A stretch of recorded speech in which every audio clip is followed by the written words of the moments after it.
Brother, the lower triple clamp.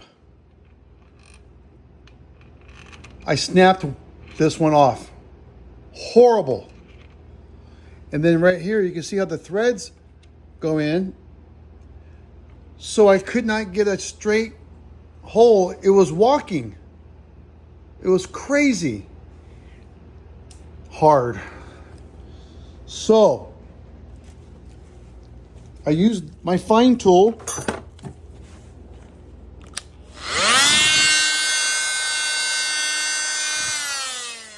And I cut off the thread that was in between there so I can get a clean start.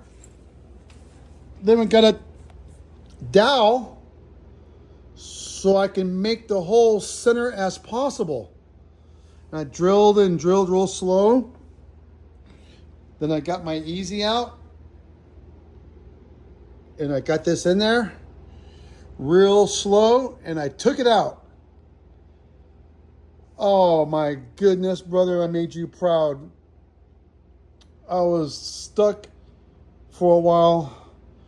Now I was trying to use my snap-on foot-pound torque wrench. I'm not going to use that again. There's no need for that.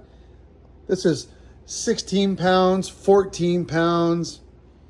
The rear and the front axles are like 8 pounds. I can do that by hand up to 20 pounds on a medium ratchet. Never again. What a great save. I'm so happy, brother. I'm going to be able to, I will sleep way good tonight.